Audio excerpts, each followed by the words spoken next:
ये स्वागत करते हैं दो खास मेहमानों का। वक्त है एसपीएल मिड कैप स्टॉक्स का। राजेश पालिया साहब, आशीष कुकरेजा साहब के साथ।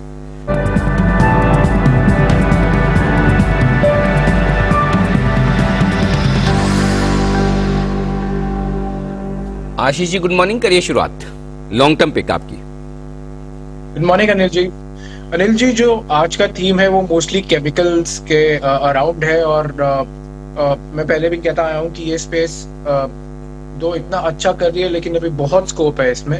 तो जो अच्छी क्वालिटी के केमिकल स्टॉक्स है वहां पे हर गिरावट में आपको ध्यान रखना है। उसमें से जो एक उम्दा क्वालिटी का स्टॉक है वो है नियोजन केमिकल्स, जो ब्रोमाइन और लिथियम बेस्ड स्पेशलिटी केमिकल्स है। उसकी एक आई वुड से कि इंडिया से एक चैंपियन कंपनी है। इन्होंने बहुत तरीके से इनऑर्गेनिक ऑर्गेनिक तरीके से अपने कस्टमर्स को एक्सपैंड किया है और फार्मा, एग्रोकेम और इंजीनियरिंग, ये जो मेन कंज्यूमर्स हैं, इनमें इनकी अच्छी पकड़ अब बन चुकी है।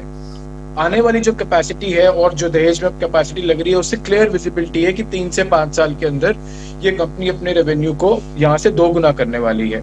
और फॉरवर्ड इंटीग्रेशन करके उन्होंने अपने मार्जिन्स को भी स्टडी रखा है। जो एडवांस्ड इंटरमीडिएटरीज हैं उसमें वो बहुत अच्छा काम कर रही है।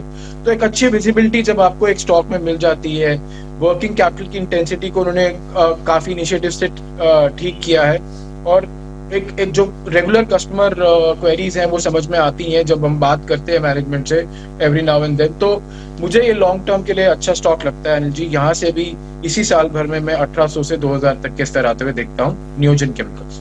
ओके, नियोजन केमिकल्स ये है वो स्टॉक जहां पर खरीदारी करने की राय आपके लिए आती हुई 1130 रुपए के आसपास और 2000 रुपए तक के टारगेट्स आ सकते हैं आपके लिए, अगर आप इसे होल्ड करके चलें थोड़ा लॉन्ग टर्म के लिहाज से। पालिया साहब सुप्रभात, बताएं सर आपका long term pick. Good morning Anil ji, good morning Deepanshu ji, good morning everyone. जो लॉन्ग टर्म पिक रहेगी वो रहेगी दावत, एलटी फूड। ये स्टॉक में अगर हम देखें तो पिछले दिनों में जो एक कंसोलिडेशन देखने को मिला, वो स्टॉक अपने important moving average 200 day moving average के पास से इसने स्टॉक ने एक बेस फॉर्मेशन किया है। और अगर इसका वीकली और मंथली सेटअप देखें तो स्टॉक में जिस तरीके से एक्यूमुलेशन एक्टिविटी देखने को मिल रही, मंथली चार्ट पे स्टॉक में ऑलरेडी स्ट्रेंथ बनी हुई है। Short term medium term chart भी अगर हम देखें तो स्टॉक में जिस तरीके से एक्यूमुलेशन एक्टिविटी देखने को मिली और एक नैरो रेंज में कंसोलिडेशन देखने को मिला, हमें लगता है एलटी फूड दावत को यहाँ से बाय करना चाहिए लॉन्ग टर्म के हिसाब से। इसके सेटअप के हिसाब से हमें लगता है स्टॉक में यहाँ से अब 100 रुपए तक का अपसाइड यहाँ से बनते हुए दिखेगा। तो 95 से 100 तक के हम यहाँ से टारगेट एक्सपेक्ट कर रहे हैं लॉन्ग टर्म में। करंट लेवल से अगर कोई भी डिप मिलती है तो इसको ऐड करें। 69, 66 ये बाइंग रेंज सजेस्ट करेंगे और 61 तक की अपसाइड 61 का स्टॉप लॉस रखेंगे और 95 से 100 तक के टारगेट हमें लगता है लॉन्ग टर्म में दावत में देखने को मिल सकते हैं। बिल्कुल, तो एलटी फूड्स इस पर खरीदारी। राइस स्टॉक्स फोकस में भी हैं, कुछ जीएसटी रिलेटेड बदलाव आए हैं, एक्सपोर्ट्स पर भी बात चल रही है, तो नजर रखें 2.5% ऊपर आज ट्रेड में एलटी फूड्स आपको दिख रहा है। पर आइए 10 की कमाई लेते हैं जय ठक्कर की पिक। जय, बताएं कौन सा स्टॉक चुना है आपने? श्योर दीपांशु, मुझे ऐसा लग रहा है कि यहाँ से अब ये स्टॉक रिकवर करने को है, वो है वेल्सपन कॉर्पोरेशन। एक अच्छी खासी ये स्टॉक में गिरावट हमें आते हुए देखने मिली है। जो लेवल से जो हिसाब से लोअर लेवल से ये स्टॉक संभला है and slowly steadily high top higher bottom form कर रहा है, मुझे ऐसा लग रहा है कि वेलकॉप को खरीदना चाहिए। यहाँ पे आप स्टॉप लॉस लगाए 114 का, 124 पे ट्रेड कर रहा है ये, 10 रुपए का एक स्टॉप लॉस रहेगा। एंड ऊपर में जो टारगेट्स इसके बन रहे थी वो रहेंगे लगभग 145 के। ऑलमोस्ट देखे तो क्लियर कट एक 1:2 का एक रिस्क रिवॉर्ड बन रहा है यहाँ पे वेलकॉप में। अच्छा खासा बाउंस बैक यहाँ पे देखने मिल सकता है। टॉप है वो स्टॉक 10 की कमाई के लिहाज से जो पसंद है इस वक्त जय ठक्कर को। आइए एसपीएल मिड कैप स्टॉक्स में पोजिशनल पिक्स का वक्त है। आशीष जी बताएं आपकी पोजिशनल पिक।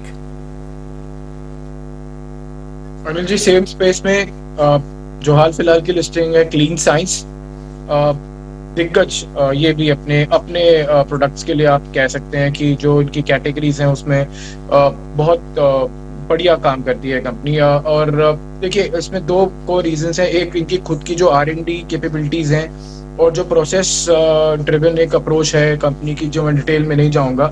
जो एक प्रोसेस इनोवेशन जो एक पूरे काफी सालों का इनका एक कह सकते हैं स्ट्रेंथ रहा है, उस करके इसके मार्जिन बहुत हाई हैं। इस कंपनी के जो प्रोडक्ट्स हैं इसके मार्जिन बहुत हाई हैं। ग्रॉस मार्जिन 60-65% के आसपास जाते हैं। और नेट मार्जिन 45 से 50% के आसपास जाते हैं, क्लियरली रिफ्लेक्ट करता है कि बहुत अच्छी पकड़ बना के हुई है अपनी कैटेगरीज में और अपने कस्टमर्स में, और डोमिनेट कर सकते हैं ऐसे प्लेयर्स, प्राइसिंग को डोमिनेट कर सकते हैं। तो और जो प्रोडक्ट कैटेगरीज है वहाँ पे ग्रोथ अभी भी काफी स्ट्रॉन्ग दिख रही है। चाइना +1 की एक स्ट्रॉन्ग दावेदार, और अब आईपीओ के बाद तो काफी एक्सपेंशन भी हो रही है, कैपेसिटीज भी आ रही हैं और नए ज्योग्राफीज भी ऐड हो रही हैं। तो मेरे हिसाब से ये स्टॉक इन लेवल से भी अच्छा लग रहा है। 2400 तक के स्तर में इन नियर फ्यूचर आते हुए देखता हूँ। अनिल जी,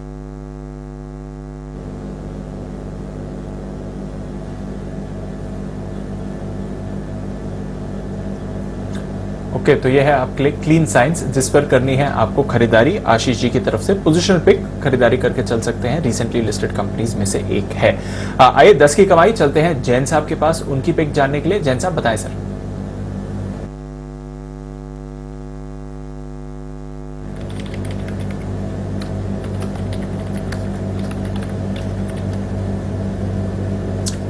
जैन साहब, ऑडियो म्यूट हो गया सर। यस या नहीं, एक जबरदस्त एक्चुअली तैयारी जब कर रहा था मैं स्टॉक ढूंढने के लिए, तो मैं बस चार्ट्स देखने के लिए फोन किया था office. So TFCI, tourism finance corporation of India, in fact ये स्टॉक ऐसा नहीं कि मैं पहली बार रेकमेंड कर रहा हूं, और इस सेक्टर की अभी जब बातचीत चल रही थी तो मैंने सारे स्टॉक्स के बारे में बात किया, और EIH एसोसिएटेड तो जबरदस्त चल ही रहा है, ITDC अच्छा खासा चल रहा है, तो मुझे लगता है कि टूरिज्म फाइनेंस भी अच्छा खासा पार्टिसिपेट करेगा। और काफी चेंजेस आए हैं कंपनी में, देखिए वो देखने में तो ये PSU लगता है, बट इसमें काफी मैनेजमेंट चेंजेस है, काफी स्टेक्स चेंज हुए हैं, और बहुत बढ़िया बात यह कि मैं शेयर होल्डिंग पैटर्न्स देख रहा था तो बहुत इंप्रेसिव शेयर होल्डिंग पैटर्न है, और बहुत सस्ते वैल्यूएशंस में अवेलेबल है। रीजन बीइंग, एक तो फाइनेंस कंपनी है, टूरिज्म रिलेटेड प्रोजेक्ट्स को फाइनेंस करते हैं, और डेट्स भी है बुक्स में, इसलिए इनके वो सस्ते रहते हैं। बट अगेन बुक वैल्यू के सामने ये जो 98 रुपए की बुक वैल्यू, उसके सामने ये 70 के लेवल्स पे मिल रहा है, तो बहुत बढ़िया लग रहा है। और सबसे बढ़िया बात है, डाउनसाइड रिस्क नहीं है। जब मार्केट्स वॉलेटाइल रहते हैं या ऐसे मार्केट्स है, तो हमें ये देखना जरूरी है कि डाउनसाइड नहीं होना चाहिए, और ऊपर के लेवल्स अच्छे खासे खुले हैं। मुझे लगता है कि आने वाले दिनों में ये आराम से 80-85 के लेवल्स तो दिखाई देगा, और 90 के टारगेट्स थोड़े से 6 से 9 महीने की अवधि करें। और पिछले क्वार्टर से बहुत बढ़िया पैसा कमा रही है। इनफैक्ट जून का क्वार्टर बहुत बढ़िया था इनका, 17 करोड़ का पैट था पिछले जून में, उसके सामने 21 करोड़ का पैट है। और मैं शेयर होल्डिंग पैटर्न देख रहा था तो उसमें FIIs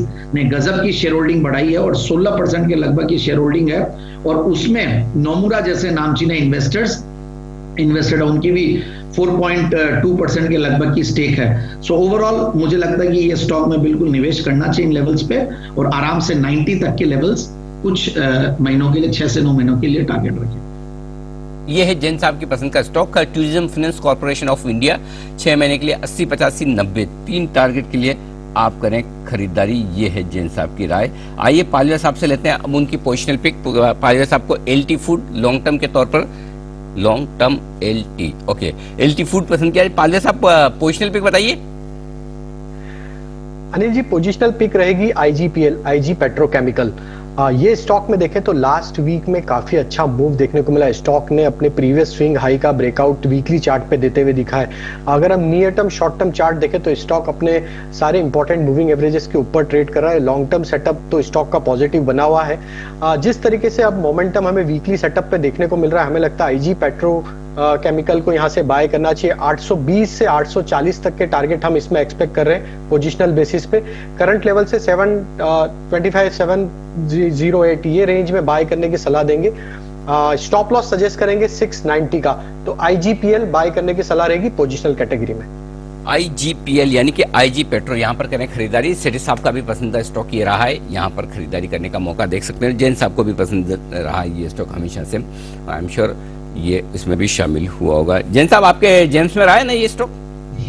नहीं, बिल्कुल है अनिल जी, जेम्स में रहा हुआ है, और वेरी फ्रैंकली बहुत ज्यादा परफॉर्म नहीं किया था। तो कई लोग मुझे ट्विटर में भी पूछते थे कि IG पेट्रो में क्या लगता है, but yes, IG petro I am bullish on the stock, और आज तो पालविया जी ने दे दिया, तो thank you so much Palvia जी। और आगे आने वाले दिनों में ये आराम से टारगेट्स अचीव करेंगे अपने। ओके, तो ये है आपके लिए राय इस वक्त टारगेट अचीव करने के लिए आज से IG पेट्रो की सपोर्ट आता हुआ। पालविया साहब की तरफ से धन्यवाद भी आप स्वीकार कर लीजिए जैन साहब। आइए अब चार्ट कॉर्नर का बिगुल कुणाल जी और राकेश जी के लिए।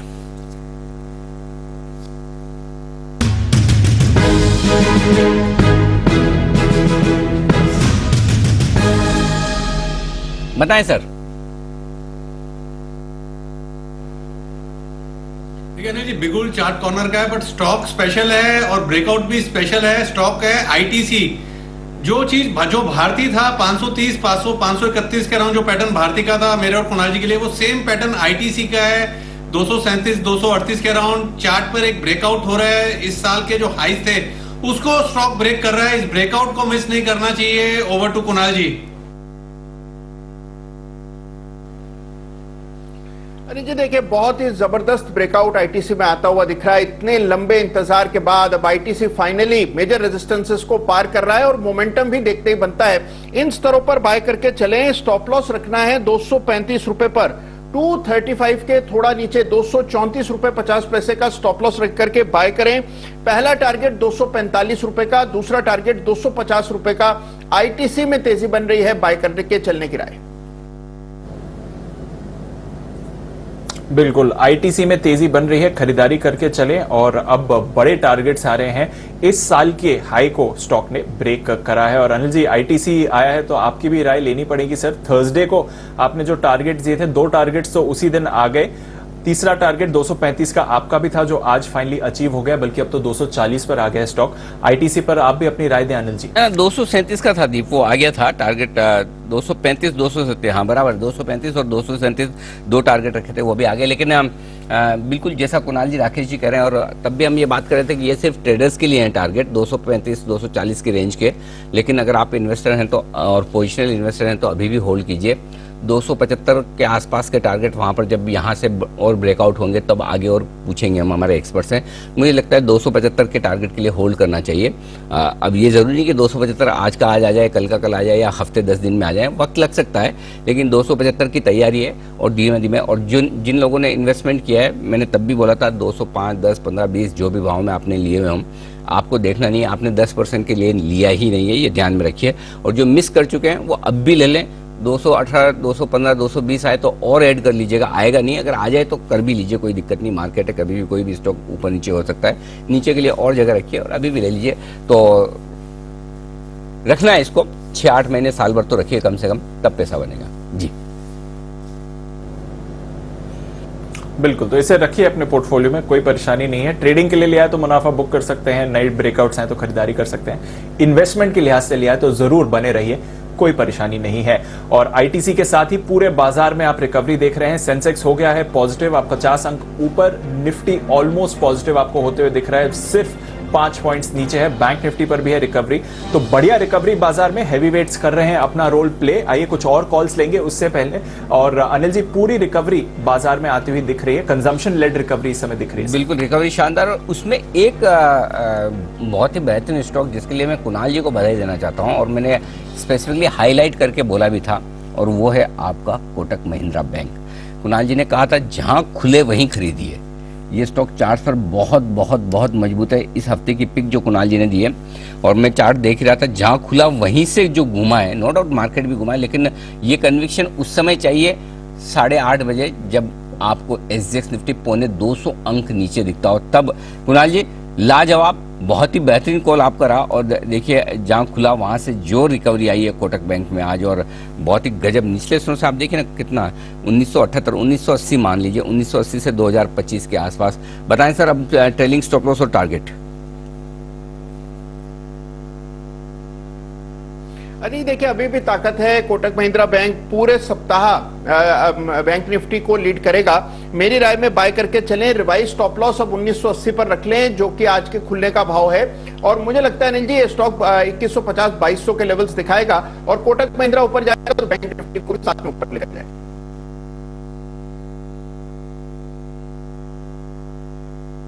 ओके, तो यह है आपके लिए कोटक महिंद्रा बैंक। कुछ खबर भी आई थी, केफिन में इन्होंने कुछ निवेश भी करा है, और साथ ही मोमेंटम में सबसे ज्यादा यही काउंटर रहा है, रिकवरी में बड़ा रोल इसका भी।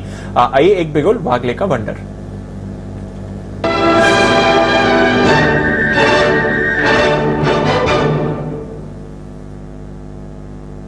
बताएं भागले साहब। दीपांशु, मेरा कॉल भी कोटक बैंक पे ही है। मेरा ये स्टॉक ऑफ द वीक हो सकता है। कुणाल जी ने एकदम बिल्कुल सही स्पॉट किया है, उन्होंने तो सुबह ही बात की थी। मुझे अभी मोमेंटम दिखाई दे रहा है 2025 2020 ये रेंज में बाय करें। 2100 का नीचे का स्टॉप लॉस 1995 का 1% से थोड़ा सा ऊपर होगा। 2110 2120 के लेवल्स मुझे 1 से 2 दिन में भी 3 दिन मिड वीक में आने चाहिए। यहाँ से 70 से 80 रुपए की मूव आनी चाहिए, 3 से 4% की मूव आनी चाहिए। पैटर्न बहुत ही बढ़िया है और ये स्टॉक मुझे लगता है आउट परफॉर्मर रहेगा। ओके, तो ये है आपके लिए कोटक महिंद्रा बैंक में खरीदारी करने की आई। और कोटक महिंद्रा बैंक एक और हमारे एक्सपर्ट की आज की पिक थी और वो थे जैन साहब भी। जैन साहब ने भी आज सुबह सुबह कोटक महिंद्रा बैंक और HDFC बैंक दोनों खरीदारी करने की राय दी कि दोनों ही बैंक आपको दिखेंगे मजबूत और यहाँ पे कीजिए खरीदारी। आइए वक्त एक छोटे से ब्रेक का। ब्रेक के बाद SPL मिड कैप स्टॉक्स के दोनों मेहमान हमें देंगे अपनी शॉर्ट टर्म पिक और साथ ही हमारे एक्सपर्ट से लेंगे 10 की कमाई के कुछ बेहतरीन आइडियाज भी। बने रहिए हमारे साथ।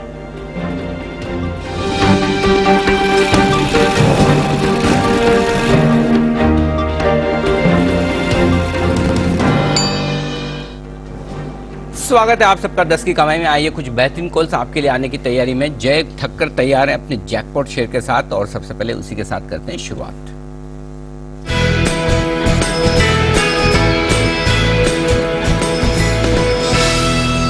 बताएं जय। जी, ICICI लोम्बार्ड का कॉल ऑप्शन खरीदने की सलाह है 1620 के स्ट्राइक का, जो करीब अभी 33 रुपए के आसपास मिल रहा है। अनिल जी, इसको खरीदना है। यहाँ पे आपको स्टॉप लॉस लगाना होगा 21 का, 12 पॉइंट का स्टॉप लॉस रहेगा। ICICI GI that is ICICI Lombard. मुझे ऐसा लग रहा है अनिल जी, जो हिसाब से ये स्टॉक में लोअर लेवल से एक अच्छी रिकवरी आई थी, बिल्डअप हुआ था, लॉन्ग बिल्डअप अच्छा खासा हुआ था, ये कंसोलिडेशन में से ऊपर की तरफ ब्रेकआउट देखने मिलेगा। ये स्टॉक में ये कॉल ऑप्शन का फर्स्ट टारगेट रहेगा अनिल जी 54 का, 54 का। सेकंड टारगेट बनेगा 65 का, 54 एंड 65। ये दो टारगेट्स के लिए खरीदे आप 1620 के स्ट्राइक का कॉल ऑप्शन ICICI लोम्बार्ड का 21 रुपए के स्टॉप लॉस के साथ। कंसोलिडेशन में से ब्रेकआउट, रेंज ब्रेकआउट आने को तैयार है। बहुत ही बेहतरीन रिकवरी बाजार में होती दिख रही है और वैसी स्टॉक्स में भी। और ऐसे में एक मजबूत स्टॉक ढूंढा है जय ने ICICI लोम्बार्ड। 1620 रुपए वाला कॉल ऑप्शन खरीद कर करें आप तैयारी खरीदारी की। कुछ और बेहतरीन कॉल्स आपके लिए आने की तैयारी में। उससे पहले आइए शॉर्ट टर्म पिक ले ली जाए। आशीष कुकरेजा साहब से नियोजन केमिकल उन्होंने लॉन्ग टर्म पिक के तौर पर चुना है और पोजिशनल पिक के तौर पर क्लीन एनर्जी पसंद है आशीष जी को। आशीष जी बताइए शॉर्ट टर्म पिक आपकी। Anil ji, short term stock repeat है, बट मुझे लगता है कि बहुत जल्दी इसमें अच्छा मूवमेंट है। हमने hotel stocks I would probably like to say कि थोड़ा पहले रिकमेंड करना शुरू किया। EIH हमने थोड़ा मंथ्स पहले भी दिया था और अभी आई थिंक कुछ हफ्तों पहले भी दिया था और आज होटल स्टॉक्स में एक अच्छी मूवमेंट है।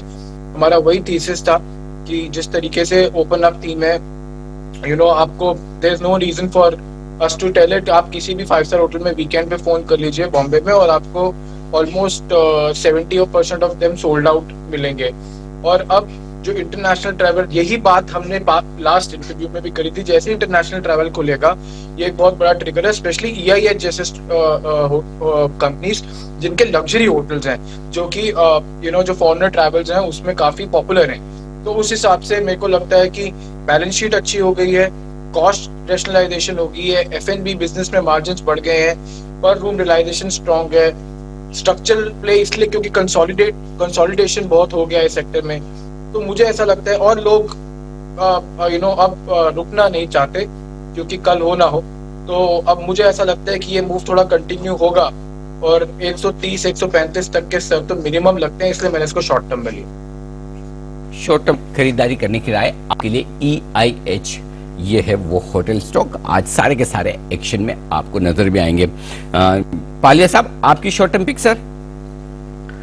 शॉर्ट टर्म पिक रहेगी सोनाटा सॉफ्टवेयर। अगर ये स्टॉक के चार्ट को एनालाइज करें तो अक्रॉस ऑल टाइम फ्रेम पे अगर हम देखें तो स्टॉक में एक स्ट्रॉन्ग अप ट्रेंड बना हुआ है।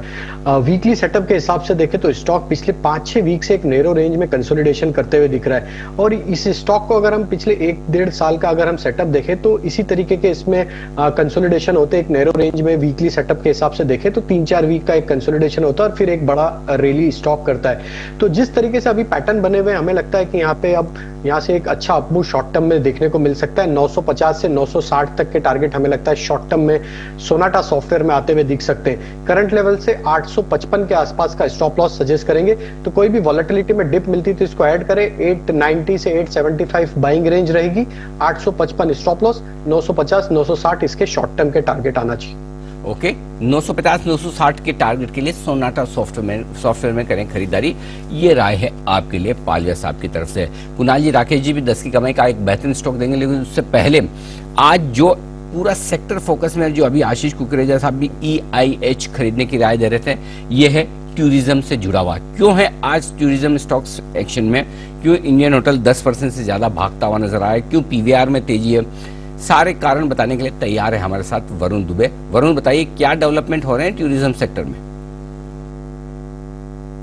देखिए अनिल जी, काफी सारे डेवलपमेंट हो रहे हैं टूरिज्म सेक्टर में। इसके पहले हमने आपको कुछ बताया भी था कि जिस तरह से गणपति में या फिर अब से लेकर दिवाली तक की जो बुकिंग्स है उसमें किस तरह का उछाल देखने मिला था, उसका इम्पैक्ट तो आपने देखा है। लेकिन अब सीधे प्रधानमंत्री मोदी जो है उनके तरफ से बयान आया है, उन्होंने कहा है कि जो टूरिज्म डेस्टिनेशन वाले राज्य है उन पे ये ज्यादा से ज्यादा फोकस करने जा रहे हैं और कोशिश करेंगे कि पूरे जो जितने भी टूरिज्म रिलेटेड राज्य है वहाँ पे जितने भी लोग हैं उनको फुल्ली वैक्सीनेट जल्द से जल्द किया जाए। ये इनकी प्राथमिकता होगी और जाहिर सी बात है ये इनकी प्राथमिकता इसलिए होगी क्योंकि ये चाहते हैं कि ये जो सेक्टर है जिसमें सबसे ज्यादा दबाव देखने मिला था पिछले कुछ समय में, कोविड के समय में, उसमें सबसे पहले रिवाइवल होना चाहिए और इसके लिए इस तरह का कदम जो है ये उठाने जा रहे हैं। खासकर गोवा, हिमाचल प्रदेश, केरला, अंडमान, नॉर्थ ईस्ट जैसे जो डेस्टिनेशन है वहाँ पे टूरिज्म वहाँ पे जो टीकाकरण है उस पर खास फोकस किया जाएगा और 100% जो टीकाकरण है यहाँ पे करने की कोशिश की जाएगी।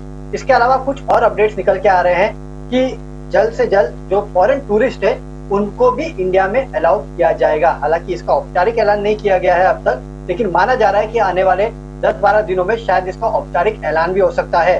इसके अलावा करीब 5 लाख ऐसे फॉरेन टूरिस्ट होंगे जिनको फ्री वीजा दिया जाएगा, यानी कि सेक्टर को मदद पहुंचाने के लिए पूरी तरह से सरकार जो है कोशिश कर रही है। आप देखिए एविएशन सेक्टर के लिए किस तरह की खबर आई, यहाँ पे जो क्षमता है उसको बढ़ाने का ऐलान किया गया, 72.5% से बढ़ा के 85% किया गया। जो किराए में जो बैंड है वो अब केवल 15 दिन के लिए रहेगा, बाकी 15 दिन जो है वो एविएशन कंपनी खुद से तय कर पाएंगी। तो ये कुछ ऐसे कदम उठाए गए हैं पूरे सेक्टर को फायदा पहुंचाने के लिए। आप डेल्टा कॉर्प की न्यूज देख लीजिए। इसके पहले हम सुनते थे कि सिक्किम में जो कैसीनोज है वो खुल गए हैं, यहाँ वहाँ कैसीनो खुल गए हैं, लेकिन गोवा जो कि एक सबसे बड़ा टूरिज्म प्लेस है, डेस्टिनेशन है, वहाँ पे भी अब जो ओवरऑल टूरिज्म है उसको खोलने के लिए यहाँ सरकार कोशिश कर रही है। गोवा में आज से 50% के आसपास की क्षमता के साथ जो कैसीनोज है वो खुलने वाले हैं। तो इसका भी इम्पैक्ट जो है सिर्फ डेल्टा को अपनी बाकी टूरिज्म काउंटर्स में भी देखने मिला। आप IRCTC की तरफ से देख लीजिए किस तरह का अपडेट आया है। इन्होंने जो गोवा, लक्षद्वीप और श्रीलंका के लिए क्रूज लाइनर टूर है उसको शुरू कर दिया है, यानी कि पूरा सेक्टर जो है अब तेजी में आ रहा है क्योंकि काफी हद तक जो बंद पड़े थे सेक्टर वो अब चालू हो रहे हैं, खासकर टूरिज्म सेक्टर। और सीधे अगर सरकार इसमें अपडेट दे रही है कि हम इस सेक्टर को काफी फायदा पहुंचा सकते हैं, काफी हद तक जो टीकाकरण है टूरिज्म स्पेसिफिक प्लेसेस में बढ़ाएंगे, तो इससे साफ होता है कि टूरिज्म सेक्टर में आगे काफी हद तक आपको जो पेंट अप डिमांड है उसका इम्पैक्ट देखने मिलेगा। इसका फायदा होटल कंपनीज को हो रहा है जहाँ पे आप तेजी देख रहे हैं। ओके, तो ये है आपके लिए पूरा का पूरा स्पेस खुलता हुआ अब कोविड के बाद घूमने फिरने और टूरिस्ट की आजादी। आइए बढ़ते आगे। हमारे साथ न्यूज पर व्यूज में टॉप मैनेजमेंट जुड़ने की तैयारी में एक IPO के, लेकिन उससे पहले जल्दी से एक स्पेशल बिगुल की डिमांड की है किरण जी ने लाइफलाइन यूज करते हुए। फोन अ फ्रेंड, किरण जी के लिए स्पेशल पिक।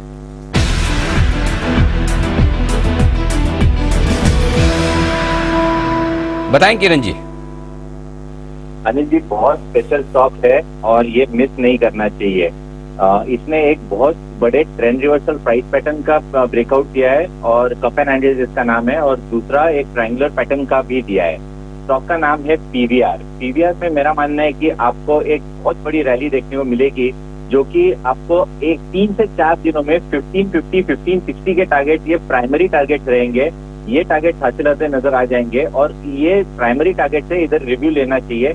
मुझे लगता है जिस तरीके का चार्ट पैटर्न है, ये 1700 के टारगेट आपको 1 से 1.5 हफ्ते में, यानी अगले मंथली एक्सपायरी तक, यानी सितंबर सीरीज के मंथली एक्सपायरी तक आपको 1700 के टारगेट भी दिला सकता है। तो इस बड़े टारगेट के लिए लॉन्ग पोजीशंस लेने चाहिए आपको।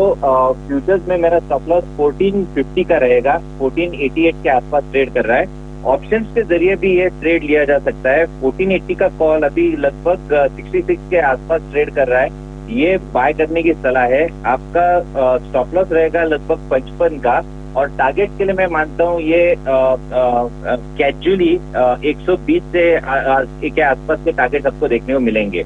तो पीवीआर के कॉल ऑप्शन के जरिए आप बाय कर सकते हैं या फ्यूचर्स के जरिए आप बाय कर सकते हैं। ओके, तो ये है आपके लिए राय पीवीआर में खरीदारी करने की। ये बेहतरीन स्टॉक 1550 और 1700 बड़े बड़े टारगेट के लिए खरीदारी करने की राय। और आज पीवीआर हमारे एक्शन में आता हुआ दिखा भी, सुबह से स्टॉक्स हमारे सारे एक्सपर्ट्स को पसंद भी आता हुआ दिखा है। यहाँ पर खरीदारी की राय जय ठक्कर ने भी दी थी, 1420 रुपए वाला कॉल ऑप्शन खरीदने की राय दी थी। जय 1420 से 1480 तो हो चुका है, आपके टारगेट्स हासिल हो चुके हैं या अभी बाकी हैं? अनिल जी ओवर अचीव हो चुके हैं, सारे टारगेट्स हासिल हो चुके हैं अनिल जी। अब तो ये 105 ऑलमोस्ट 105 का हाई लगा चुका है। सो सारे टारगेट्स हासिल हो चुके हैं अनिल जी, और बहुत ही बढ़िया एक मूव यहाँ पे देखने मिला। मुझे जो लग रहा था कि 1500 तक के लेवल्स आपको स्पॉट में पहले देखने मिलेंगे और फिर 1550, तो उसके और ही जा रहा है। सो डेफिनेटली बहुत ही बढ़िया ब्रेकआउट है अनिल जी। कैश सेगमेंट में भी किसी को डिलीवरी वाइज भी लेना है तो वो भी ले सकते हैं। ऑप्शंस के तो सारे टारगेट हासिल हो चुके हैं। यह है आपके लिए पीवीआर का बेहतरीन कॉल। जय की तरफ से जय को बधाई और साथ ही किरण जी को शुभकामनाएं, दोनों एक साथ आपके लिए। और इस बार किरण जी आपको धन्यवाद नहीं मिल रहा है जय की तरफ से, क्योंकि आपके कॉल देने के पहले जय के टारगेट हासिल हो चुके हैं, इसलिए जय को धन्यवाद देने की जरूरत नहीं है। फिर भी आप चाहें तो आपस में 1-on-1 बेसिस पर टेक्स्ट मैसेज एक दूसरे को भेज दें, अगर भेजना चाहे तो। ऑफिशियली नहीं मिलता है। ओके, चलिए बढ़ते आगे। अब वक्त है आपके लिए न्यूज पर न्यूज सेगमेंट का।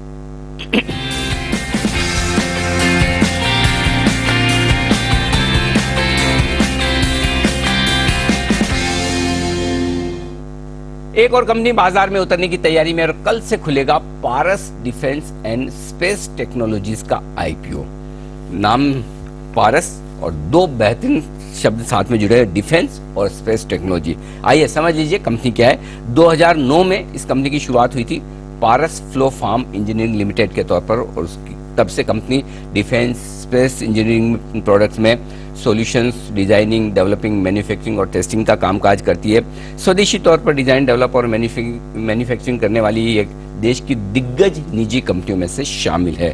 डिफेंस सेक्टर के 4 प्रमुख सेगमेंट हैं जिसमें कंपनी कारोबार करती है, और भारत में क्रिटिकल इमेजिंग कंपोनेंट्स जैसे large size optics, space application के लिए डिफेक्टिव रेटिंग्स वगैरह बनाने की एकमात्र कंपनी है पारस डिफेंस एंड टेक्नोलॉजी। इशू की जानकारी मैं आपको दे दूं, कल इशू खुलेगा, गुरुवार को बंद होगा। 85 शेयरों के लॉट साइज में आप अप्लाई कर सकते हैं, और जो फ्रेश इशू है वो है 140 करोड़ का, और ऑफर फॉर सेल है 30 करोड़ का, यानी कि कुल मिलाकर 170 करोड़ की इशू साइज है। अपर बैंड पर जो 165 से 175 रुपए ये प्राइस बैंड है। छोटी साइज का इशू है, हायर बैंड पर लगभग 682 करोड़ की मार्केट कैप होगी कंपनी की, यानी कि छोटी मार्केट कैप वाली ये कंपनी है। आइए स्वागत करते हैं, हमारे साथ कार्यक्रम में शामिल हो रहे हैं कंपनी के मैनेजिंग डायरेक्टर मुंजाल शाह साहब। और शाह साहब शुरुआत से ही प्रमोटर और एमडी के तौर पर कंपनी के साथ जुड़े हुए हैं। Flow farming, special purpose machines, turn की मैकेनिकल यूनिट्स, टाइटेनियम स्ट्रक्चर के पूरे स्पेस में मुंजाल शाह साहब का लगभग 23 सालों से ज्यादा का गहरा अनुभव है, और कंपनी की लीडरशिप उनके हाथों में। शाह साहब बहुत बहुत स्वागत है आपका, धन्यवाद हमारे लिए वक्त निकालने के लिए। पहला सवाल मेरा आपसे यही है कि पहले तो समझाएं और बताएं आपकी कंपनी एग्जैक्टली करती क्या है, किस तरह के प्रोडक्ट बनाती है और किसे बेचती है। शुक्रिया, नमस्कार, और हमको ये मौका देने के लिए बहुत बहुत धन्यवाद। पारस डिफेंस के 4 वर्टिकल है। पहला वर्टिकल है डिफेंस एंड स्पेस ऑप्टिक्स, यहाँ पे हम लेंसेज बनाते हैं कैमरा के लिए। जितने भी इंडिया के प्रोग्राम है डिफेंस के जहाँ पे कैमरा लगते हैं, वो सबको जो है पारस डिफेंस लेंसेज सप्लाई करता है, और पारस डिफेंस बहुत ही पॉपुलर है इस एरिया में। इसके अलावा जो है पारस डिफेंस लेंसेज बनाता है फॉर स्पेस कैमरास। जो भी अपने जो है स्पेस लेबोरेटरी जो है कैमरा भेजता है ऊपर नीचे देखने के लिए, या कोई साइंस मिशन के लिए, या कोई इंटरप्लैनेटरी मिशन के लिए, उसमें लगभग सारे मिशन में पारस डिफेंस का जो है ऑप्टिक्स में योगदान होता है। उसके अलावा पारस डिफेंस इलेक्ट्रॉनिक्स में भी काम करता है, इलेक्ट्रॉनिक कंट्रोल सिस्टम्स बनाता है नेवल प्रोग्राम्स के लिए और आर्मी प्रोग्राम्स के लिए। इसके अलावा हैवी इंजीनियरिंग वर्टिकल है अपना, पारस डिफेंस का, जहाँ पे पारस डिफेंस जो है बहुत ही यूनिक जो है प्रोजेक्ट्स पे काम कर रहा है। To name the few, periscope for submarines, border management system, और लेटेस्ट वर्टिकल जो है वो इलेक्ट्रोमैग्नेटिक पल्स प्रोटेक्शन सोल्यूशन। ये जो है फ्यूचरिस्टिक वॉरफेयर के लिए प्रोटेक्शन ऑफर करता है और इंडिया की एकमात्र कंपनी है प्राइवेट सेक्टर में। तो ये 4 अपने पारस डिफेंस के वर्टिकल हैं और लगभग सारे डिफेंस के कंपनियों को केटर करता है इंडिया में। सारे आप जो भी नाम बोलो, लगभग वो पारस डिफेंस का कस्टमर है और लाइव कस्टमर है। और उसके अलावा पारस डिफेंस जो है एक्सपोर्ट भी करता है, डायरेक्ट एक्सपोर्ट करता है इजरायली कंपनियों को, साउथ कोरिया, यूएस एंड अभी जो है और बाकी कंट्रियों को भी स्टार्ट कर दिए हैं। जी अच्छा शाह साहब, तो आप कह रहे हैं कि मेजर काम का जो है कि लेंसेज बनाने का काम है जो कंपनी की, जिसमें महारत है, करेक्ट? तो मैं अगर आपसे पूछूं, जैसे सपोज हमने कोई एक यान यहाँ से मंगल पे भेजा है, चांद पे भेजा है समझिए, तो वहां से वो यान यहाँ की फोटो खींच रहा है, यहाँ से वहां की कोई तस्वीरें खींची जा रही है, तो आप कह रहे हैं कि उसमें आपकी कंपनी के बनाए हुए लेंस काम में आते हैं, राइट? यस। अच्छा। कोई भी आप जो भी आज के बाद जो भी अर्थ ऑब्जर्वेशन प्रोग्राम या कोई भी जो है इंटरप्लैनेटरी प्रोग्राम या साइंस मिशन आप कभी भी देखो, तो उसमें आपको समझना है कि पारस डिफेंस का इसमें कंट्रीब्यूशन है स्मॉल मीडियम लार्ज वे में। अच्छा, तो एक और शाह साहब बात बताइए कि ये तो बहुत अलग स्पेशल तरीके का बिजनेस है, राइट? हर कोई तो कर नहीं सकता, करेक्ट? और वैसे भी डिफेंस स्पेस टेक्नोलॉजी समझ के बाहर की चीजें हैं ज्यादातर लोगों के लिए। आपकी कंपनी कैसे स्पेस में एंटर कर चुके हैं क्योंकि ये तो बहुत ही मतलब सोचना ही बड़ी बात है, तो इसके पीछे कोई खास वजह रही कि कैसे आप इस बिजनेस में घुसे? ये स्टेप बाय स्टेप हुआ है। पारस ओरिजिनली जो है वो लेट 70s अर्ली 80s में इसकी शुरुआत हुई थी एज ए प्रोप्राइटरी कंपनी, और तब से जो है वो डिफेंस एंड स्पेस ऑर्गेनाइजेशन के साथ काम कर रहा है। पहले मैकेनिकल कंपोनेंट्स के लिए काम करता था, फिर जो है बड़े साइज कंपोनेंट्स, और आगे बढ़ते पता चला कि इंडिया में ऑप्टिक्स का बहुत रिक्वायरमेंट आने वाला है और इंडिया में जो है बिल्कुल मतलब जो है कोई है ही नहीं ऐसे, और ज्यादातर सब इंपोर्ट हो रहा है। तो तभी हमने 10 साल पहले ये जर्नी शुरुआत की और धीरे धीरे हर साल जो है एक नया प्रोडक्ट डेवलप किया, और जो है पहले डिफेंस से स्टार्ट किया, बाद में स्पेस में गए। पहले डिफेंस में छोटा लेंस से स्टार्ट किया, फिर स्पेस में जो है छोटे लेंस से, और आज बड़े से बड़ा लेंस जो भी अपने कंट्री को लगता है वो सब पारस डिफेंस जो है ऑलरेडी बना रहा है, और पारस डिफेंस के पास उसके ऑर्डर भी हैं। तो ये बहुत साल लग गए और स्टेप बाय स्टेप होता है ये, और क्योंकि ये टेक्नोलॉजी इंडिया में है नहीं और थी नहीं, तो काफी मेहनत लगी, बट एट द एंड काफी डटे रहने से जो है we were able to see the results at the end. बहुत ही बढ़िया। तो इसका मतलब ये कि आपके पास तो काफी साइंटिस्ट होंगे, रिसर्च करने वाले, टीम में R&D वगैरह काफी जबरदस्त होती होगी शाह साहब? यस एकदम। बहुत ही स्ट्रॉन्ग टीम है कंपनी का। Senior management team is all hand picked. हर एक को जो है मतलब जो है परख के लिए है ऐसे कि वो जो है डिलीवर करेगा कंपनी के लिए, ऐसी सीनियर टीम है पारस डिफेंस की, और हर एक आदमी जो है रिजल्ट ओरिएंटेड। तो ये इसरो, नासा प्लस आपने इजराइल का भी नाम लिया, ये सारे बड़े बड़े जो ऑर्गेनाइजेशन है ये आपके क्लाइंट है, प्लस BEL टाइप के डिफेंस इक्विपमेंट बनाने वाली कंपनियां भी? लगभग आप जो भी नाम लोगे ना, सारे कस्टमर पारस, आप जो भी नाम लो आप सारे, एक आध दो ऐसे छोड़ के बाकी सारे प्राइवेट में भी आप जो भी नाम लेंगे सब पारस के कस्टमर। परफेक्ट। अच्छा, तो ये बताया आपने जो कहा कि 4 सेगमेंट है आपके, और आपके RHP में भी ये भी पढ़ रहा था कि आपके कोई ऐसा लिस्टेड कंपनी है नहीं जो आपके पीयर्स या ये आपके कंपैरिजन में हो, जिन्हें आप वन ऑन वन कंपेयर कर सकेंगे। जो काम पारस डिफेंस कर रही है वही काम कोई दूसरी लिस्टेड कंपनी भी करती है, यानी कि लिस्टेड कंपनी आप पहली होंगी स्पेस में। तो मुझे जरा समझाएं, ये जो आपके 4 सेगमेंट है इसमें फिर आपकी मोनोपोली है, मार्केट शेयर किस तरह का है, जरा बता सकते हैं? ऑप्टिक्स में काफी हद तक जो है पारस डिफेंस सब जगह जो है प्रेजेंट है। जैसे इंडिया में कैमरा बनाने वाले 10 कंपनियां हैं मिलिट्री के लिए, बट उन सभी को लेंसेज जो है वो पारस डिफेंस केटर करता है।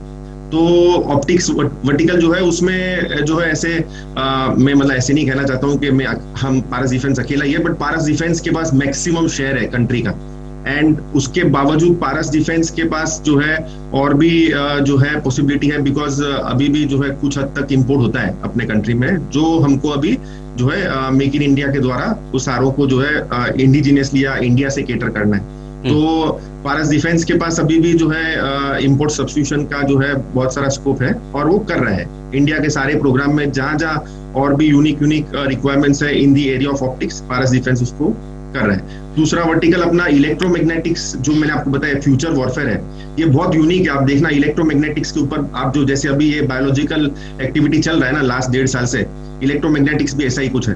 तो इलेक्ट्रोमैग्नेटिक्स में पारस डिफेंस एकमात्र प्राइवेट कंपनी है जो टर्न की सोल्यूशन प्रोवाइड करता है और सारा का सारा इंडिजिनसली होम ग्रोन सोल्यूशन, सारा का सारा सामान भी फैक्ट्री के अंदर ही बनता है और ये बिल्कुल नया जो है लाइन ऑफ बिजनेस है एंड काफी जो है इसमें रिक्वायरमेंट है। उसके अलावा जो है बाकी 2 वर्टिकल डिफेंस इलेक्ट्रॉनिक्स और हेवी इंजीनियरिंग, उसमें जो है और भी लोग हैं बट सभी के पास अपना अपना इनफ बिजनेस शेयर है। Okay, perfect. अच्छा, दूसरी चीज जो मैं देख रहा था, वैसे आपसे बात करके ऐसा लग रहा है कि कामकाज बहुत जबरदस्त है, बड़ा है, लेकिन जो रेवेन्यू और ऑर्डर बुक में देख रहा हूँ वो तो उतनी बहुत बड़ी नहीं दिख रही। कंपनी की साइज अभी छोटी है, 150 करोड़ के आसपास की आपकी सेल्स है, 300 करोड़ के आसपास की आपकी ऑर्डर बुक है। तो फिर क्या इसमें लिमिटेड मार्केट है, बहुत बड़ा नहीं है, या फिर कंपनी को अभी कैप्चर करना बाकी है? तो आगे किस तरह की ग्रोथ आपकी रेवेन्यू में आ सकती है, वो जरा बताएं सर। पहले हमने शुरुआत किया ऑप्टिक्स बनाने से, ऑप्टिकल लेंसेज, फिर उसको जो है असेंबल करके जो है असेंबली देना चालू किया। आज पारस डिफेंस जो है पूरा कैमरा बना रहा है for very very unique programs. तो जहां पे हमारे कोई भी कस्टमर के साथ क्लैश ऑफ इंटरेस्ट ना हो, जो वो लोग नहीं करना चाहते या जो उनको करना नहीं होता या जो है कैपेबिलिटी जो है वो डिफरेंट होती है, तो वहां पे भी पारस डिफेंस ने काम चालू कर दिया। पारस डिफेंस आज जो है डिफेंस के लिए स्पेस कैमरा बना रहे हैं, डिफेंस ऑर्गेनाइजेशन के साथ पार्टनरशिप में कंप्लीट स्पेस कैमरा जो 5-10 किलोमीटर नहीं 500 किलोमीटर से जो है परफॉर्म करेगा। तो ये ऑलरेडी जो है शुरुआत हो चुकी है, पारस डिफेंस के पास ऑलरेडी उसका ऑर्डर है और जो है कुछ समय में जो है वो जो है शायद डिप्लॉय भी हो जाएगा और जो है इमेजिंग भी स्टार्ट कर देगा। तो ये वैल्यू ऐड होने से जो है आगे जाके जो है पारस डिफेंस को वॉल्यूम्स भी जो है और रेवेन्यू जो है वो भी उसमें भी जो है चेंज आ सकता है। और ऑर्डर बुक जो है और पिछले साल का रेवेन्यू जैसे आप बात कर रहे हो अपनी पारस डिफेंस की, आपको पता है कोविड था, तो अप्रैल में जून जुलाई 4 महीना जो है शायद ही कुछ प्रोडक्शन किया, तो जो भी है नंबर वो लगभग 7 से 8 महीने का नंबर है। तो ये कोविड की वजह से नंबर जो है वहां रह गया, अदरवाइज जो है ऑर्डर बुक भी थी और जो है और भी प्रोड्यूस कर सकते थे, बट ठीक है क्योंकि वो कोविड में कुछ समझा नहीं कब से जो है ये रेगुलराइज होगा, तो थोड़ा टाइम लग गया। बट अब जो है ऑर्डर बुक भी है कंपनी के पास और स्ट्रॉन्ग फनल भी है, तो जो है बिजनेस आगे जो है वैल्यू एडिशन के द्वारा और फॉरवर्ड इंटीग्रेशन के द्वारा जो है वो शायद और बढ़ेगा। जी, शायद आप पिछले 3 सालों में कोई खास कैपेक्स आपने किया हो ऐसा कम से कम मुझे नहीं दिख रहा, और साथ ही आपका डेट है दोनों शॉर्ट टर्म लॉन्ग टर्म मिलाकर 100 करोड़ रुपए के आसपास, 150 करोड़ की टॉप लाइन पर, ठीक है। तो इसे कैसे कम करेंगे और कुछ कैपेक्स करेंगे तो क्या उसके लिए और आपका कर्ज बढ़ेगा, प्लान क्या है? Current term loan outstanding company का इज बिटवीन 30 to 35 करोड़। बाकी जो है वो वर्किंग कैपिटल है, बैंक गारंटी और लेटर ऑफ क्रेडिट लिमिट है, और उसके सामने कंपनी के पास डेटर्स है, वर्क इन प्रोग्रेस है, फिनिश गुड का स्टॉक है और ऑल्सो बेसिक रॉ मटेरियल है। तो वो अगर अपन जोड़ेंगे तो फिर जो है वो सामने सामने जो है वो नेट ऑफ होके वो प्लस हो जाता है। और आगे केपेक्स जो है वो जो है हमने अभी इस आईपीओ में 35 करोड़ का जो है प्रपोज किया है, और वो जो केपेक्स है is for doing the complete camera system, पूरा का पूरा से छोटा कैमरा फॉर एनी समझो डिफेंस रिक्वायरमेंट और एनी सिविलियन रिक्वायरमेंट और एनी स्पेस रिक्वायरमेंट, सारा का सारा जो है वो यहाँ पे असेंबल होगा और यहाँ पे टेस्ट होगा और यहीं पे क्वालिफिकेशन होगा। ये पूरा का पूरा कैमरा जो है वो यहाँ पे क्वालिफाई होगा for all sorts of requirement और यहीं से सीधा जो है वो पैक होके बाहर निकलेगा ऐसे। तो ये जो केपेक्स करके हमको जो है फॉरवर्ड इंटीग्रेशन में जो है काफी इसका जो है हेल्प मिलेगा, जिससे जो है वैल्यू एडिशन भी काफी बढ़ेगा। ओके, तो चलिए ये आपके लिए वैल्यू एडिशन होता हुआ दिखेगा। अच्छा, आपका 50% बिजनेस सरकार से आता है, 50% बाकी प्राइवेट प्लेयर से, राइट? आगे भी यही रेशियो रहने वाला है? अच्छा, प्लस सरकार की तरफ से जो आता है वो तो सरकार को तो पता है कि आप कितना कमा रहे हैं, आपकी ये कॉस्ट है, इसके ऊपर आप थोड़ा मुनाफा जोड़ लीजिए, मार्जिन अपना रख लीजिए। तो क्या वो कॉस्ट प्लस मार्जिन बेसिस पे आपके कॉन्ट्रैक्ट होते हैं या नहीं? एक बार कॉन्ट्रैक्ट मिल गया उसमें फिर जितना कंपनी कमा पाए, क्या सिस्टम रहता है? और आगे चलते हुए 50% यही रहेगा, गवर्नमेंट नॉन गवर्नमेंट, या कुछ बदलने वाला है? लास्ट ईयर 50% जो है वो गवर्नमेंट बिजनेस, 30 से 35% अप्रोक्सीमेटली प्राइवेट, और बाकी एक्सपोर्ट भी था। तो कंपनी के पास एक्सपोर्ट बिजनेस भी डबल डिजिट है काफी सालों से ऐसे। तो कंपनी एक्सपोर्ट इंटरनेशनल मार्केट में भी काफी रिकॉग्निशन ऑलरेडी बन रही है, और इंटरनेशनल मार्केट में रिकॉग्निशन और बढ़ रहा है। बिकॉज पहले जो है हम मिलिट्री ऑप्टिक्स करते थे, अभी हम जो है मिलिट्री कम स्पेस ऑप्टिक्स कर रहे हैं, तो उसका भी जो है हमको बिजनेस मिल रहा है। प्लस उसके अलावा जो है इलेक्ट्रॉनिक्स का भी जो है, डिफेंस इलेक्ट्रॉनिक्स में भी अपना जो है एक्सपोर्ट है। तो ये जो है रेशो वो डायनामिक है, मतलब जो भी पहले अपने को बिजनेस दे देता है तो उसका जो है पारस डिफेंस जो है एग्जीक्यूशन करती है। और जो है टेंडर्स जो है उसमें तो हमको L1 आना है, फिर एक बार L1 आ गए और हमको ऑर्डर मिल गया तो गवर्नमेंट वो उसमें अब पारस अपना खुद का मेहनत से जो है जितना मार्जिन अपने लिए जुटा पाए, वो मतलब उसमें कोई फिक्स मार्जिन या वो ओपन मार्जिन वाला नहीं है। मतलब हमको जो है जीतना है टेंडर में और कॉम्पिटिटिव रहना है, और वो कॉम्पिटिटिव रहने के बाद हमको मैक्सिमम जो है अपनी एफिशिएंसी के द्वारा जो है हमको प्रॉफिट कंपनी के लिए लाना है। ये मॉडल है कंपनी का। परफेक्ट। तो चलिए, ये आपकी पूरी योजना है। बहुत बहुत धन्यवाद शाह साहब। अच्छा, एक मिनट, धन्यवाद दूँ उससे पहले एक छोटा सवाल और दिमाग में आ रहा है, पूछ, 3 से, क्योंकि मुझे ना बार बार एक ही चीज मेरे दिमाग में चल रही है, साइज बड़ी छोटी है कंपनी की, साइज बड़ी छोटी है, 600-700 करोड़ का मार्केट को कैप होगा, 150 करोड़ का ही आपका रेवेन्यू है। 3 से 5 साल में कितनी बड़ी कर सकते हैं आप कंपनी? आपका क्या विजन है, ये बताइए। कंपनी के 2 नए सब्सिडरी कंपनी के पारस डिफेंस की 2 यूनिक सब्सिडरी कंपनीज हैं। एक का नाम है पारस एरोस्पेस और दूसरे का नाम है पारस एंटी ड्रोन टेक्नोलॉजीज। पारस एरोस्पेस ड्रोन बिजनेस में काम कर रहा है, आप उसका वेबसाइट देख लेना। पारस एरोस्पेस के पास बहुत ही यूनिक पार्टनरशिप्स है, प्रूवन प्रोडक्ट्स के पार्टनरशिप्स है फॉरेन कंपनियों के, और वो सोल्यूशन अभी इंडिया में डिप्लॉय करने का स्टार्ट कर दिया है। और बहुत ही यूनिक सोल्यूशंस है, मतलब very very reasonable cost and need of the our and required by anyone and everyone in the drone industry. तो ये पारस एरोस्पेस का जो है इंट्रोडक्शन है, आप उसका वेबसाइट जरूर देखना, आप उसको जरूर ट्रैक करना। ये बहुत ही प्रॉमिसिंग ड्रोन कंपनी है। और दूसरी जो है सब्सिडरी है पारस एंटी ड्रोन टेक्नोलॉजीज, जहां पे पारस जो है अपना पारस डिफेंस का बैकग्राउंड के एक्सपीरियंस से जो है एंटी ड्रोन सोल्यूशन बना रहा है इंडिजिनियसली, और जो है 2 छोटे मॉडल का जो बहुत ही जो है लो कॉस्ट में और हाई वॉल्यूम में जो है ज्यादा लग सकते हैं, उसके ऊपर काम कर रहा है। तो ये भी एडिशनल रेवेन्यूज जो है जनरेट करेगा, जो हमारे जो है रेवेन्यू को और कॉम्प्लीमेंट करेगा। बट ये तो हमारे जो है ये सब्सिडरी के रेवेन्यू आर ऑन, मतलब जो है बोनस अकाउंट। हम पारस डिफेंस जो है खुद ही वैल्यू एडिशन या फॉरवर्ड इंटीग्रेशन के द्वारा जो है काफी जो है प्रॉमिसिंग है। और जो है नंबर्स अगर आप हमें पूछोगे तो हमारा इच्छा तो बहुत है, बट हमको बताया गया कि इससे ज्यादा नहीं बात करना नंबर्स के ऊपर, बिकॉज ये सब बड़े दिन चल रहे हैं। तो इसीलिए मुंजाल साहब मैंने आपको, शाह साहब मैंने आपको है ना विजन ही पूछा, क्योंकि अभी जब तक आप लिस्ट नहीं होते तब तक आप फॉरवर्ड लुकिंग स्टेटमेंट दे नहीं सकते, नियम है वो। तो बिल्कुल इसलिए मैं वो पूछ भी नहीं रहा। बिल्कुल आपसे लिस्टिंग के बाद जब मुलाकात होंगे तब सारे आंकड़े मैं आपसे पूछने वाला हूँ। आपको बहुत बहुत शुभकामनाएं। कल से आपका IPO खुल रहा है, उम्मीद करते हैं कि तगड़ा रेस्पॉन्स मिले इस IPO। कल सुबह हम हमारी राय भी देंगे। आज फिलहाल बहुत बहुत धन्यवाद मुंजाल शाह साहब हमारे लिए वक्त निकालने के लिए। तो पारस डिफेंस एंड स्पेस टेक्नोलॉजीज, ये IPO कल खुलने की तैयारी में। विदा लेने का वक्त है आप सभी से। कुणाल जी, राकेश जी, वागले साहब, सुमित जी, जय ठक्कर साहब, हमारे सारे मेहमानों का बहुत बहुत शुक्रिया। मुझे और दीप को दीजिए इजाजत, और हर रोज की तरह, और जैन साहब का भी शुक्रिया। हर रोज की तरह देश के प्रति सम्मान के साथ करेंगे शो का समापन। जय हिंद।